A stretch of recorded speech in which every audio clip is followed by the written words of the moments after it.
Salam sejahtera, terima kasih karena bersama dengan saya di Nazilin Unity Channel. Anwar akhirnya umum, SPRM perlu kes kuat untuk dakwa isu rasuah Sabah. Yang ini membuatkan pembangkang terlompat-lompat. Tak tahulah, mereka tak puas hati dengan pengumuman ini. Yang lebih teruk lagi ialah, adakah pengumuman ini akan membuatkan geng-geng Mahathir pengsan terus? Pengumuman ini pastinya akan membuatkan Mahathir lebih huru-hara, lebih meroyan, kata netizen. Muhyiddin pasti diam-diamlah kan, macam biasa. Tapi ahli parlimen pembangkang sudah pun membuat sidang media tentang hal ini. Perdana Menteri Anwar Ibrahim berkata, keputusan SPRM mendakwa hanya 2 daripada 8 adun Sabah yang terbabit dalam skandal rasuah lesen melombong dibuat berdasarkan pertimbangan kes kuat di mahkamah. Itu kau pernah dengar tak ada satu kes besar di Malaysia yang dilepaskan? Kenapa? Sebab kesnya tidak kuat. Jabatan Peguam Negara betul dia hanya meneruskan kes kalau ada kes yang kuat. Nanti kalau tidak, dilepaskan pula lagi, Anda meroyan lagi. Dan akhirnya, sebelum kita teruskan ulasan yang hebat ini, mari saya perkenalkan dulu kepada Anda semua. Ini terapi imun transfer factor for life. Bagi mereka yang mempunyai masalah kesehatan, bagi mereka yang mau kekal sehat, apapun masalah kesehatan Anda, sehinggalah yang ada kanser, dengarkan baik-baik berita baik yang baru hebat ini.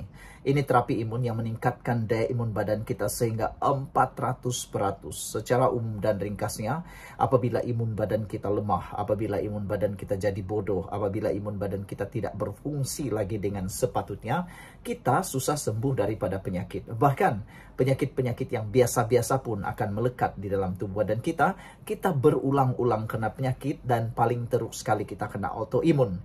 Autoimun seperti asma, gout, dan macam-macam lagi. Semua itu disebabkan imun badan kita yang bercelaru. Tapi terapi imun ini mendidik imun badan kita menjadi bijaksana, menjadi kuat, dan mengenal mana satu lawan, mana satu kawan dalam tubuh badan kita. Apabila imun badan kita dididik menjadi kuat, bijaksana, ia akan menghapuskan semua akar penyakit yang ada dalam tubuh badan kita. Apabila akar penyakit itu dihapuskan oleh imun badan kita sendiri, maka kita sembuh daripada semua jenis penyakit. Terapi imun ini tidak menyembuhkan penyakit, tetapi mengajar, mendidik, menguatkan imun badan kita sehingga 400%. Lalu dengan kekuatan imun badan itulah kita sembuh daripada semua jenis penyakit. Dapatkan produk ini melalui nomor telepon saya yang tertera ini. Dan ingat, ini ialah produk yang ajaib, penemuan paling bersejarah dalam dunia kedokteran, dan penemuan para doktor dan saintis yang sangat hebat di abad ini. Produk ini lulus KKM, diperakui oleh dokter-dokter di seluruh dunia, halal dan luar biasa. Kalau sudah lama kau berdoa untuk kesembuhan, kalau sudah lama kau berdoa untuk penyembuhan dan cari jalan penyelesaian untuk masalah kesehatan Anda, mungkin ini jalan yang Tuhan tunjuk kepada Anda semua. Cepat dapatkan produk ini melalui nomor telepon saya yang tertera. Dan kita teruskan ulasan yang seterusnya. Jangan lupa, ini terapi imun transfer factor. Persalahkan lagi Anwar, persalahkan lagi Peguam Negara. Padahal kes itu tidak cukup bukti, kes itu tidak cukup kuat untuk diteruskan.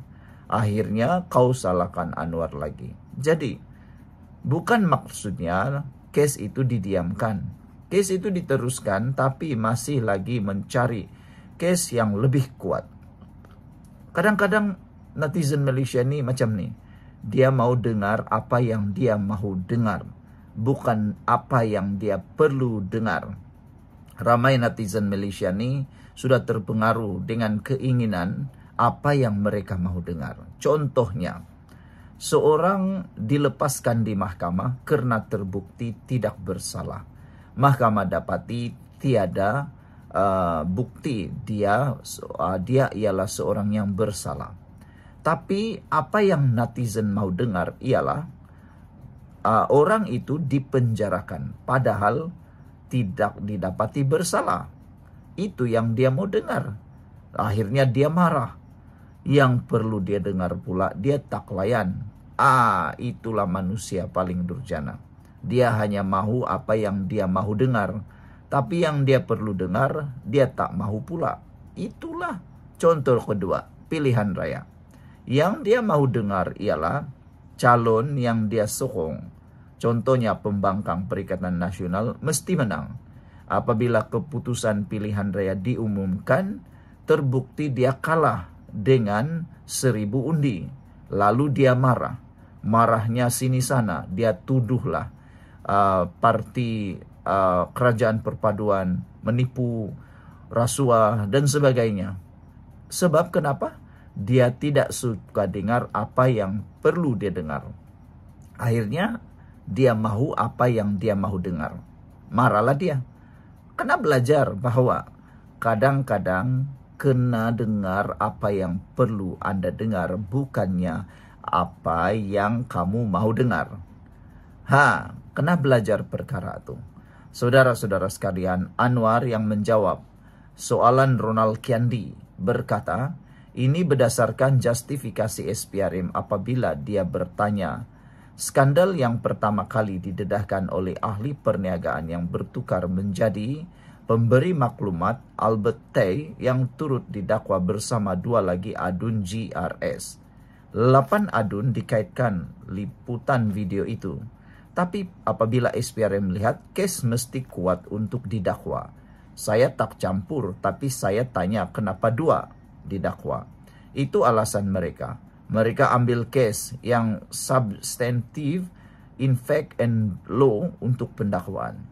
Kalau tak substantive, dengar dari video saja, tak boleh dakwa di mahkamah, kata Anwar semasa sesi soal jawab Perdana Menteri. Pada 30 Jun lalu, Tay didakwa atas 2 pertuduhan. Memberi rasuah mengikut Section 16 dalam kurungan B Akta SPRM 2009. Dia dituduh memberi rasuah kepada penolong Menteri Pembangunan Perindustrian dan Keusahawanan Sabah Andi Suryadi Bandi dan Adun Sindumin Yusuf Yaakob untuk membantu mendapatkan lesen cari gali mineral di negeri itu. Andi yang merupakan ahli parlimen Kalabakan didakwa mengikut Section 16 dalam kurungan E Akta SPRM yang membawa hukuman penjara maksimum 20 tahun dan denda tidak kurang 5 kali ganda nilai suapan atau 10.000, mana yang lebih tinggi. Yusuf yang merupakan pengurusi khazanah Sabah didakwa menerima wang tunai 200.000 daripada Tay di bar atas Bumbung Hilton Hotel di Kota Kinabalu pada 6 Mac 2023. Suapan itu didakwa bertujuan membantu memproses lesen menurut kegalian Syarikat Nusakinis dan Berhad. Anwar hari ini berkata walaupun terdapat 8 adun dikaitkan dalam siri awal video yang dibocorkan, rakaman sedemikian sahaja tidak boleh menjadi asas untuk pendakwaan tanpa bukti yang menyokong. Dari pengalaman saya sendiri, rakaman video sahaja tidak mencukupi tanpa sandaran fakta, kata Anwar. Menurut SPRM, mereka yang didakwa adalah mereka yakin mempunyai alasan yang mencukupi. Yang lain hanya berdasarkan kabar angin termasuk suara dalam video, katanya. Minggu lalu, ahli parlimen sempurna Safi Afdal berkata sekiranya kerajaan negeri dipimpin warisan selepas pilihan raya Sabah akan datang, pertuduhan akan diteruskan terhadap lebih ramai ahli parlimen GRS yang terbabit dalam skandal rasuah itu. Yang inilah yang saya kata. Ini yang orang mau dengar, tapi mungkin tak perlu orang dengar. Belum tahu pun, betulkah Safi Afdal akan meneruskan pertuduhan itu atau tidak. Itulah yang kita mau tahu. Sekian dulu untuk kali ini.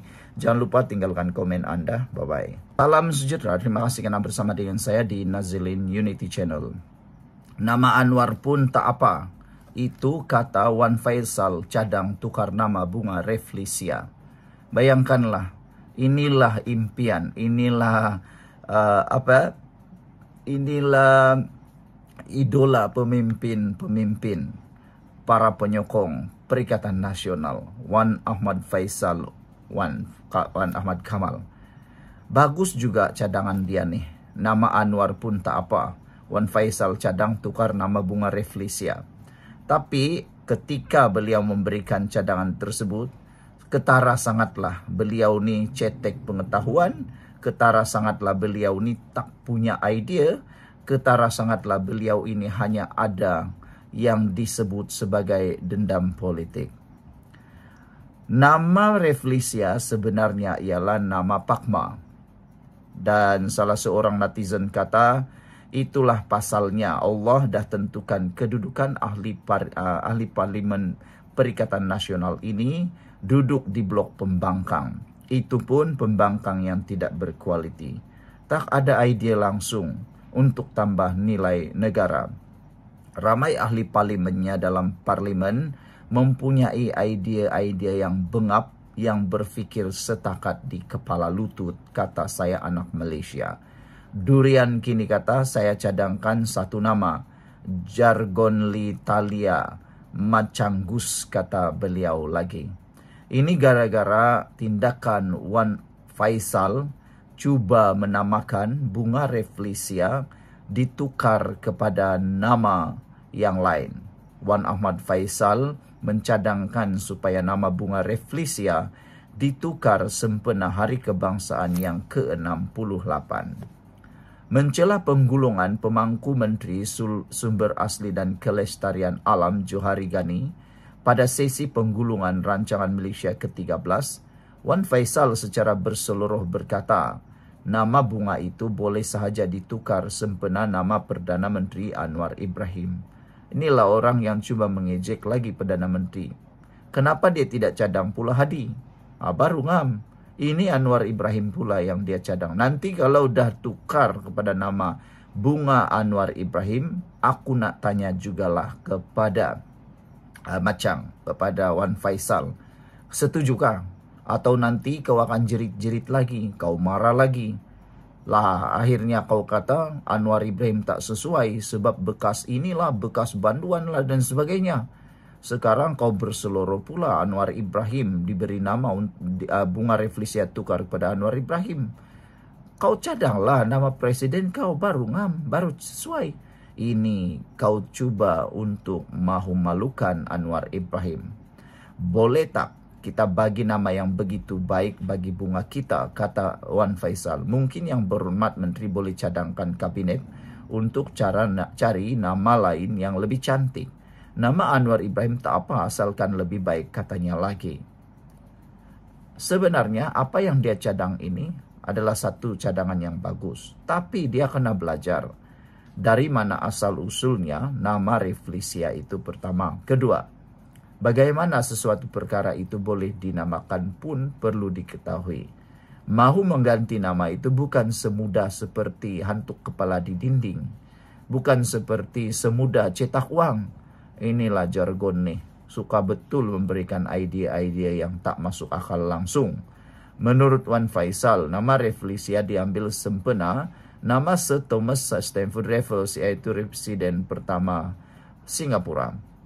Menjawab celahan itu, Johari berkata dia mengambil maklum perkara itu. Saya ambil maklum, kalau ada nama baru cadanglah, kata Johari. Sementara itu Wan Faisal berkata cadangan itu selaras dengan seruan Perdana Menteri yang mengajak orang ramai melihat sejarah negara di luar kerangka penjajah.